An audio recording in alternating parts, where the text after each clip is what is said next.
All right, everybody, welcome back to the Zoop podcast.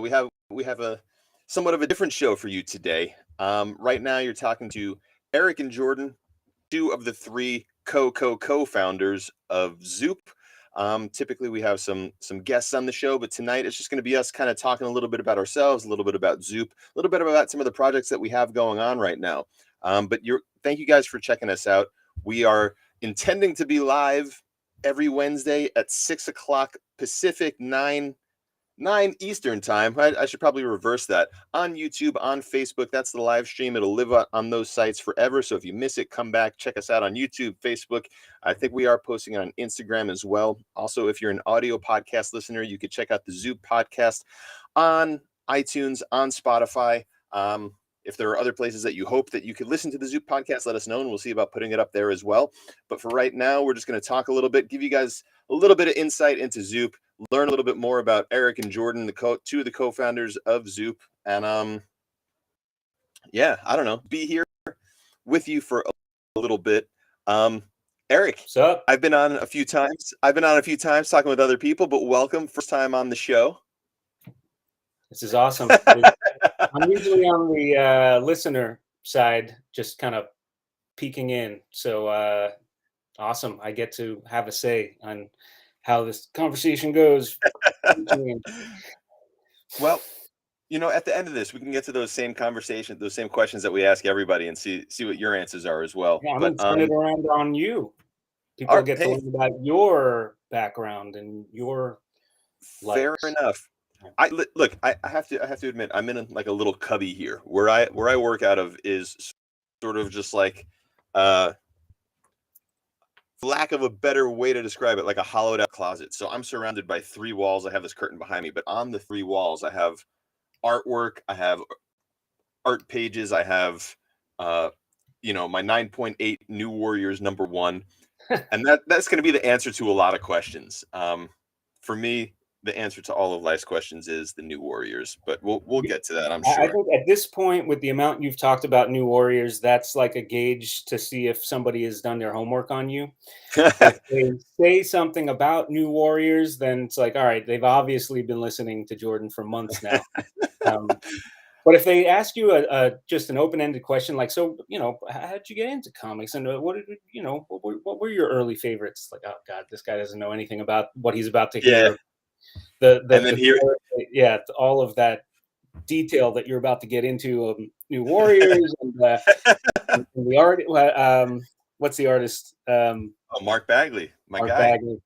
That's my guy right there. Guy. Yeah. But wait, but speaking of which, because I'm a huge New Warriors fan. Some people might not know that you are a huge Quasar guy. I'm one of like 15 Quasar fans, and I definitely, I got all the little tchotchkes, little things, little reminders. Thank you for this, by the way. Yeah, there's not much Quasar stuff out there. So when you find it, you got to jump on it. Hey, Marvel Legend did figures for years. I think I made a joke once that they did Death's Head 2 before they got to Quasar. Finally, last year, what was it last year? They finally did it. And then I, rejoiced. I was like pre-order, showing it off to everyone. I remember. I'm actually, like you have all the New Warriors ones though, right? Well, I have all the ones that they've put out so far. They've put out Nova, Speedball, Night Thrasher, Firestar, and Rage. They don't have a Namorita one yet, and they don't have a Marvel Boy one yet. And I was hoping that, like, when Wakanda Forever came out and Namor was in that movie, that maybe there was going to be like some Namorita, coming out along with it. But alas, poor Yurik. Yeah. Yeah. So I'm a Bagley guy, but who's sort of like that preeminent Quasar artist? Is it Greg Capullo? It was Paul Ryan, and then Greg Capullo took it over, and that was Capullo's like when he arrived. Well, that was when he arrived to me. Most people know him now as like the Batman Court of Owls and all that. But yeah, that was my jam. Like if you talk about stuff that is gonna separate me from other fandom, like, I love Watchmen, I love, Infinity Gauntlet, I love all the, Byrne and Claremont, all that stuff. But no one ever really talks about Mark Grunwald on Quasar in the early 90s and how groundbreaking and just mind What blowing. so I mean, like everybody knows Greg Capullo. I admit I'm a little rough on Paul Ryan. What else did he do? And was he more your guy versus Capullo, or were you Nah, like well, Paul split? Ryan just did like the first like 10 or 15 issues, and those were classics just as it set it all up. And then Capullo took it from there pretty much, like with some little stopovers of some others. But Until he went into like X yeah, Force, right? And then got poached yeah, by Spawn. Yeah. yep. But most of, I mean, the classic, the one that they collected for the first time, like of all of those 60 issues, was called Cosmos in Collision, and that was Capullo. That was like issues 19 to Oh, interesting. 25. So that's like the one that most people remember, the run from that is like the best story. But then they started just collecting from like issue one on, and that's Paul Ryan. So Capullo had the more Gotcha. classic stuff. Paul Ryan had just some early, important Well, issues. it's funny. I knew Yeah. the name. He did some Fantastic Four stuff right around the Fantastic time that Four, yeah, in the that, 90s. yeah, that I was reading. So yeah, I'm very familiar with his stuff, and that makes a lot of Yeah, sense now. All yeah. right. So Uh, I'm gonna ask. I'm gonna ask. Well, I'm gonna go back a little bit. Was New Warriors your first introduction? I remember you saying like Archie and all these other things, but like yeah. in the time frame, like a time of your life that was the love affair began, and then whatever happened from there. Because I had like dips and dives as well. But like, when did it Yeah. start? When did you start realizing that like this is an art form that I can get with? Yeah. So the '90s boom, right? I mean, like you had like all at the same time. You had Vertigo, Valiant, Death of Superman, Image Comics. This is all like right around like the same. We all know like this big '90s time, and I had a buddy of mine. So like everybody's freaking on the death of Superman and Batman breaking his back and X-Men 1 and Spider-Man 1, and that was the mainstream comics. And I had a buddy of mine that was like, yeah, that's all garbage. You need to be reading Vertigo. You need to be reading Valiant. This is like the true, like these are the best writers. Like those might be the best artists on Spider-Man and X-Men, but like the best stories and the best writers are over here. And I got like big in it early on. And at the same time, still collecting all the early image stuff too. And it was, I think, what happened with me was, um, all of those things happened at once, and then you kind of go like you get the image number ones, and then you go back and you're like, oh, this is Jim Lee. He did X-Men, and then you start like Mhm. finding X-Men 1, 2, 3, 4, and all those, and then you're like, oh, it's kind of not the same after he left, even though it's like Andy Kubert or Adam Kubert, Mhm. and like Greg Capullo coming onto X Force after Rob Liefeld, but like in your head, you're just like, huh, that's kind of strange, kind of weird. And I don't know that I've ever even discussed this or like tried to put the pieces together, but like, you know, Eric Larson left Amazing Spider-Man, Mark Mhm. Bagley came on. And I think, issue like 351, 352 of Amazing Spider-Man had a guest Mhm. appearance by Nova. And I think that finding out about Nova and him being drawn by Mark Bagley, Mhm. sort of like got me to go back and check out Bagley's other stuff, because it was like, oh, here's this guy who didn't jump ship to Image, who's basically like their number one guy now. And I kind of like dug into him a little bit, and really, his previous stuff was mostly New Warriors, and like this is at a time where like not every issue is just readily available to you to read Mhm. digitally, or to just like order on eBay or something like that. Like Totally. I you had had to to fill gaps in way after the fact because the spinner rack at the local yeah. drugstore, it'd be out sometimes. Yeah. Look, we had several stores. I remember there were at least two stores where I grew up. There was one in the Plainview Shopping Center called FunQuest. Oh man, there was another one in Huntington, um, Collector's Kingdom. Mhm. And then there was like in the city, you had Jim Hanley's Universe, Forbidden Planet. Like you had so many options, like to go try to find what you were missing. And the funny thing is, like, I remember going to these shows. Like, I have Greg Capullo's autograph on, early X-Force stuff, that he did, because there was no, like, these were not conventions at this point. They were comic shows. I just remember calling them comic shows, and maybe they were at like Hofstra, or like some other high school or college or something like that. Dude, Greg Capullo had that like 90s mustache, if you remember. Oh yeah. I met Todd McFarlane, got his autograph on a Spawn #1, I think. I don't even know if that's like worth anything without the remark, but if you have a remark from McFarlane, that's some rarefied air.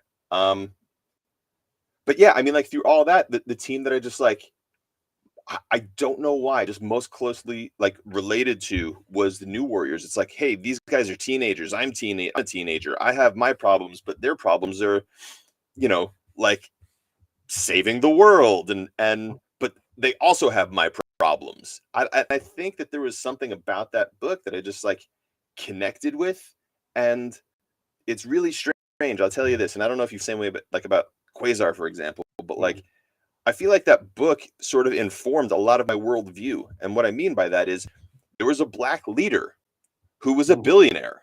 The strongest member of that team was Firestar, a woman. Namorita was just as strong, if not stronger, than Nova, another strong, badass woman. And I'm like, oh, and they fight for the little guy, and they're multicultural, and they're there's like no issues with like having strong females or having a strong black man, strong person of color as like the leader. And I still subscribe to all those values today.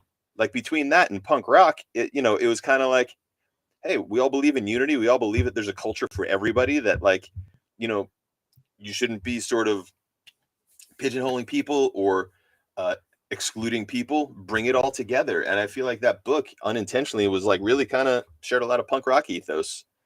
Hell yeah. Yeah. So sorry for that whole rant, and I can keep going, but I won't. I know, man. Hey, that's the passion. That's the stuff that keeps us going. That drive. Like when you find yourself, going on fumes, and then you realize, all right, this is in fact what I love. I have to just remember these things. Like, for instance, the time that I got into comics, really, like, because I knew who the characters were in the early 80s, my older brothers and everything. And I even there's some drawings that exist of me trying to be a Marvel artist. But no, 1986, the summer of 1986, was that like Secret Wars? That was right after Secret Wars 2. Okay. So you can tell any issue from then by the Marvel 25th anniversary kind of that corner box little logo on the top left, where instead of saying Marvel, it said Marvel 25th. Anything from that year, the summer of 1986, is magic for me. Like, later that year, they had, I think it was October, November, that month, every issue had the frame, if you remember. Yeah. It was like all the characters around, and then the one central image. Do you have all those? I'm gonna collect every one of those someday. I have like half of them. But like, that summer is something just clicked. I remember, like, I remember the songs that were on the radio that summer. That's how I can taste it, still. Like, Steve Winwood, "Higher Love" was like the #1 song. And I'm reading all these all these issues, and that's when it began. I know exactly what you mean. Like, when I hear "Let's Get Rocked" by Def Leppard, that takes me back to my buddy's bedroom with comics and all the Marvel cards, strewn all across the floor, trading. We're cutting up the cards. We're making like 3D versions, stacking, you have like 5 like cables, right? So you're cutting them up, and then you're making like these 3D sort of like trading cards. But I know what you mean by, like, you hear the music and it takes you back, because that happens all the time for me. It's like autobiographical. So, yeah, what? Go ahead. I was gonna say, and so Chance, our producer, just brought up on the private chat. He said that he got in with DC versus Marvel in '95. I guess that's like that one where they were voting. The one that we were voting on, the who wins each battle. Is it the amalgam stuff? Chance, pop Before in. the amalgam. It's like amalgam was the, it was the result of that, Yeah, right? it started with DC versus, well, and I was just a kid, and my parents would go grocery shopping, and I would browse through the comic books while they were doing that, and I came across DC versus Marvel. And that was like interesting to me, just because it was like, as a kid, you're like, well, what do I like? Do I like DC or Marvel? And yeah, in the back, there was a hotline where you would call in and you would vote on whoever you wanted to like. Who would That's win. so funny. Yeah. They had some wacky ass results. That to I amalgam. remember they had Wolverine beating Lobo, and people were pissed. Right. It was really a popularity contest. Yeah. For sure. Well, I mean, and that's also like another thing is Eric and I have spent the last like 15, 20 minutes here talking about Marvel. Like I was 100% a Marvel kid.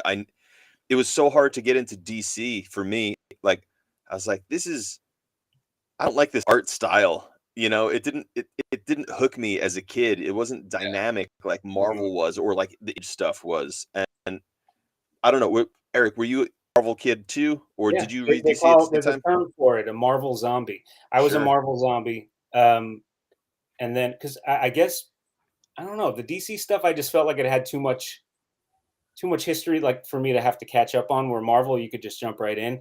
But it wasn't until the 90s, like the mid 90s, when I started branching out. That's when I caught up on all the DC stuff. So I didn't read Watchmen and Dark Knight and all that until like mid 90s time. And then after that, it was go ahead. You asked a question. You're like, hey, were you straight through, or did you sort of like dip in and out? And I was a dip in and out. Yeah, me too. Kind of guy. Like me too. I mean, this is gonna be really nerdy, and I'm gonna admit it here, but like I had a bar mitzvah when I was 13, and the theme of my bar mitzvah was comic books, and What? the centerpieces were, Spider-Man, Hulk, Silver Surfer. Wow. I remember having an argument with the people doing sort of the centerpieces. I'm like, I want the dais, it's like the long table, to be the X-Men, and they're like, I don't know, it's a little too edgy. Why don't we do the Fantastic Four? And I was like outvoted on my own like bar mitzvah dais. So I had the Fantastic Four and not the X-Men. Like I wanted Wolverine and Cyclops. The animated series was huge. So I think I had like Batman and Superman too. But that's awesome. Yeah, I remember that period. I was obsessed with the Peter David Hulk around that time. Yeah, that was probably what you had on your tables. I mean, at that point, I feel like Dale Keown was the artist on Hulk, or maybe he hadn't jumped over. Peter David was the writer of all those. Yeah. But yeah, the dip and dive, and that happens with us all, I guess. But for maybe you, for me, it was an extreme. Like I was just out. Like I was like, I can't get with any of this stuff. Mainly in like I don't know if, I think our taste might diverge a little, but like around the mid to late 90s, I just could not stand the style anymore. Wait, I had something very similar. No lie, and I know exactly what it was, because I was out, but I always knew what was going on. I always kept my eye, and go ahead. No, I would read Wizard magazine. Like I would basically like keep up on how that was all going, but I wouldn't buy any of the comics. I was like, I don't like any of that stuff. I just want to read the magazine that's just telling me what the latest is. Yeah. For me, it was sort of keeping up with it through pop culture. Like Mallrats came out, and it was like, this is a movie about comic book people, chasing Amy, and I'm like, this is my people, even though I might not be like fully immersed in that culture right now, I felt connected to that kind of stuff. And then, like when X-Men and Spider-Man came out, I was like, I was right all along. I knew that this is what, comics could be. Like I felt this victory. But I do remember seeing like Ultimate X-Men #1, and this, like what I would call, it's like Wolverine running on the cover, he's got his claws out. Mm-hmm. But it was this almost like computer graphic art style. Like it wasn't like, pencil and ink. It was like them trying to be cool and hip and use modern technology to create this cover. And maybe I'm wrong. Chance, actually, if you don't mind, can you try to find an image of Ultimate X-Men #1 with Wolverine running on the cover, and we'll see. And I remember seeing that and being like, "That's not the comics I used to read. That's not like pencils and inks and colors that I'm used to. Like this is like I know exactly what you're talking about. Yeah, like it's screw just these guys. Like you used to be about the music, man. You've changed." That's like how I felt. But well, the late '90s was a mess. yeah, But I remember the early 2000s. It brought me back with when Grant Morrison and Frank Quitely did X-Men, and yeah, and then when Wildstorm and America's Best Comics, all that stuff. I was reading Authority and Top 10, and yeah, that's it. that's the one. Yeah, Thank you. And I feel like this is like an Adam Kubert cover, but yeah. it's so overly uh stylized that like you lose like the Hmm. pencils, you know? And Yeah. it bothered me to see this so much. But ultimately, like I matured and I went back and I read it and I'm like, it's a great run of books, but like this just sort of it was like, oh, this is what comics are now. I don't like this. I like the old like 80s, early 90s type art, Yeah. you know? Yeah. But now I like it all. You know what's funny though? The stuff that brought me back in the early 2000s, if you look at the editor on all that, it was all Scott Dunbier, who was our close friend here at Zoop Yeah. that we've Well, done a few projects. on the Wildstorm stuff, yeah, not the And Marvel stuff. America's Best Comics. Oh, He did the Alan Moore stuff. So like, he had the good taste back then, and he has the good taste now. So yeah, the yeah. projects he's done with us.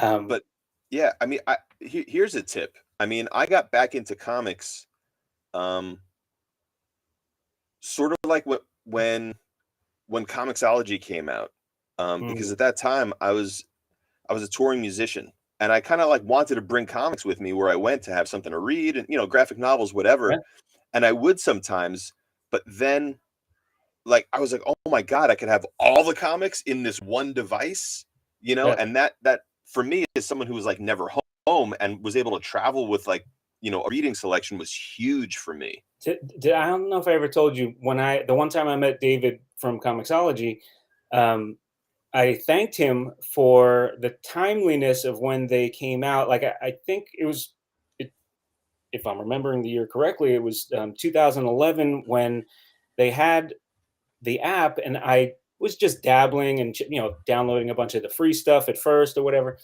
But I remember I told him he was a key part of me having my first child and putting him to sleep on the little, like, the boppy with the bottle and everything. And what do Yeah. you do in the dark for hours when you're trying to get the kid? You've you're trying to like keep yourself from just falling asleep or losing your mind. So you want something to read, but you can't have any light source because then the kid will wake up. So I had my phone and I had the Comixology app, and I'm sitting there just scrolling, reading through comics. And I said, you were crucial in those early months of not waking my son as a little baby and being able to just keep myself sane while I was doing it all those hours. That's Uh, pretty funny, man. yeah, Wow. 2011. Well, 2012 was, yeah, he was born the end of 2011. Yeah. That's great, man. My other thing that got me back into comics though, like as an adult, was well, a couple of things. Valiant relaunching in 2012 got me back in a huge way. Mhm. But a tip for anybody out there: your local library. Like I read that X-Men Ultimate X-Men run, the entire run in trade from Mhm. my library. Ultimate Spider-Man by Bagley and Bendis at my Yeah. library. Went back and read Watchmen, my library. Like Is there a discovered a library? Like, I have a library. The one here is okay where I currently live, but where I used to live in Torrance, yeah, man, it is an entire wall, and it's just everything yeah. is there for the picking. What was your go-to library? I live where I live. I have like three libraries equidistant from me, which is Uh, fantastic. So I kind of have my pick. If I've already kind of gone through one library's selection, I could like kind of go to the other one next time. But you ever find yourself in the kids or teens section looking at those graphic novels, and then you're like, "Can I be here?" They're like, so "Sir, you're gonna have I to, know Well, there was one. Well, actually, like the Teen Titans Go books were always there in those sections, and then there was my favorite book of all time is The Little Prince. It's a French book, Yeah. like from the 30s, and there was a graphic novel, adaptation, I guess, of it through Scholastic Graphics, I think. So I would get that, and it was a point of pride that I actually got that on Comic Blitz back in the day. That we were able to license that and distribute that. That to me, that was like, oh man, this is amazing that I have sort of this tangential touch point to the Little Prince. It was very cool. Should we but yeah, talk anything? Should we talk anything Zoop? We can look, dude. We may have some other time to kill and some other time to fill, in the future where we could certainly do that. But yeah, I mean, hey, Chance, if you don't mind pulling up the website, we could kind of just go over some campaigns that are live right now. You can see everything across that top line right there. Warhood just launched today. We're over 50% funded on that one. Scarlet Twilight. This campaign blew my mind, Eric. I mean, we're at almost $11,000 on a $6,000 goal. I think we have 3 weeks left. I mean, I definitely expect that one to make it, over 12.5. Oh, $5 away. Hey, $5 away from $11,000. Ben's fantastic. I love this art style too. When he had mentioned Adam Hughes as like as an influence, I was like, that's it. That's kind of what I see. I think his art style is so clean and crisp. Like I'm really impressed by it, man. I dig it a lot. Yeah, I don't know. Go back, Chance. Go back to. Oh yeah, but for people who are watching, check out the code. You can scan that code; it'll bring you right there. Go support the campaign. That's a great one. I can't wait for this book to come out. Honestly. But yeah, we have, I think, the final hours of Gilgamesh Eternal numbers 1 and 2 all the way on the right there. Yep, we're in the final hours there. We have this one fully funded. What are we at? 3,900 on a $3,000 goal. Yeah, scroll down to the double page spread. This was the killer when I initially was introduced to this one, and I was very tempted to buy the original art myself. Somebody grabbed it on the first day, so somebody else had the idea. Go down past this to the should be like after, like in the preview, or a little bit after the preview section. And by the way, I don't know if you know this, but we talked to Cam on the show, and I learned that his name is not Cam Kirkow, it's Cam Kirkew. Kirkew, yeah. Even though it is spelled Kirkow. A little further. Oh, these aren't the double page spreads. These are the variant covers, and I think these are amazing too. That one. Yeah. Sick art. I'm gonna butcher his name, but Costas Pantoulis. But such original style of art. It's almost like colored pencils or crayon almost, but like in such an elegant, sophisticated way. This artwork is insane. So if you're watching this right now, go back. There's only a little bit longer than 24 hours to go on Gilgamesh Eternal. Chance, can we go back a page? Let's go back to the other live ones, and we even have some ones coming soon. So the way that this works is, hey, we have some campaigns that are coming soon. We're letting everybody know about them. If you scroll down just a little bit, you could see something like Imposter Syndicate or The Other Happy Place, for example. These are campaigns that are going to be coming later this month. If you want to know exactly when these campaigns are going to launch and be among the first to find out, definitely capitalize on the early bird specials that happen. And sometimes there's limited rewards. If there's only a certain amount of sketches or commissions or original art pages, you want to be first to know, you go click on those campaigns that are coming soon, leave your email address. You will be notified. You'll be the first one to know when these campaigns go live. And then, of course, once you keep scrolling down on the homepage, you can see all the other campaigns that we've funded. So a lot of cool stuff there. A lot of good stuff that's coming. We got some big books coming in, like physically big books. Yeah, for sure there. What is it, starting in like April, May? There's going to be a few of those. We are hitting a stride. I will tell you that. I'm really pleased with how we've been doing so far this year, but we have some campaigns that are coming up that I think are gonna, potentially rival, Axe Wielder John or a Winterman Standard. edition. Yeah, like we got some big heavy hitters coming through. We can't say who they are just yet, but just know that Zoop, we love you, baby. We got a lot of good stuff in store for you. If we could scroll, Chance, you see the resolution one at the middle of the bottom there, written by Ron Mars, your DC versus Marvel writer. There you go. That is true. That is true. One of our first campaigns ever. This was in the summer of 2021. We did pretty well, I think. Yeah, not bad. Could have done better. Could have been worse, but I think we did really well. For being such a right when new... we're about to finally print this thing, we could get a few last minute orders. You never know. Might happen. You never know. Retailers.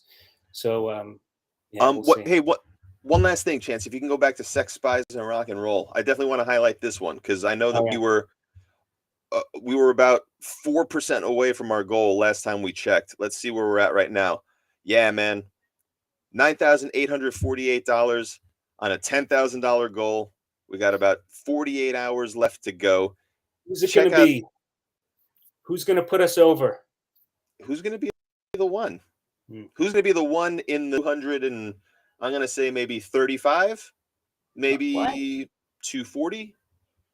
What are you talking about? It's at 210. It only needs a few more to get it to 10,000.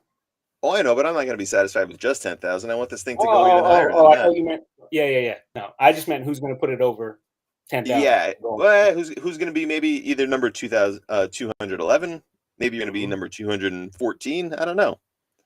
But you will earn our undying love and respect. You can see all these campaigns at zoop.gg. Go support. There's some amazing campaigns. These creators would really love your support. You'll be getting some incredible books in exchange for your pledges. And again, there's that QR code in the corner there if you're watching this live stream, or if you're watching within the next couple days on YouTube or Facebook. Go click, hold up your camera to that QR code, go back the campaign, get some incredible stuff. I know that there's some commissions, original pages, the opportunity to get drawn into this book as a spy. You can pick up volumes 1, 2, and 3. You're going to get the entire story here. And actually, if you scroll down real quick, Chance, I just want to show some of the pinups. If you go to click on details on the left-hand side there. Oh, yeah, take the shortcut. See, we're going to learn some stuff on the left. On the left. Details. There we go. Art prints. Bam. So on the left, we have an original Ramona Fradden that is drawn by her, commissioned by the creator of this campaign, Jeff Messer. On the right, you have an art print by Mike Grell of Green Arrow fame. So some heavy hitters, some really cool, unique items that you can get as a part of this campaign. Yeah, we want to put this one over the top, and we would love your help. Aside from that, look, Zoop, we are everywhere on the internet. You can find us at We Are Zoop on Twitter, Facebook, Instagram, here on YouTube. Yeah, come say hi. And if you're interested in running a campaign on Zoop, you could email us at hello@wearezoop.com. Otherwise, check us out every Wednesday here on YouTube, on Facebook as we stream live. The podcast audio version will be up on Spotify and iTunes. We appreciate you checking us out. And Eric, any final words from you today on the Zoop podcast? Well said. Thanks, bud. I had not thought of any pithy final words. Just thank you, everyone, for continuing to support our campaigns, and we hope we earn more and more of your business. Absolutely. Hey, I do have another final thought. On top of that, I'm going to be up at Emerald City Comic-Con this Saturday and Sunday. If anyone is there, drop me a note. If we need to talk, say hello, anything like that. And also, I believe Eric and I both are planning on being at WonderCon in Anaheim, California later this month as well. So let us know. We're always happy to say hi. We are going to have a panel at WonderCon. And we'll probably maybe get another chance to talk about that before it happens. And if not, we'll see you at the show. And we'll have a thing or two to announce at that panel. Yeah, actually. Well, announce and launch. Yeah. Yes. It'll be a fun, interesting, very good panel. Mm. And until then, Chance, take us out, my friend. All right.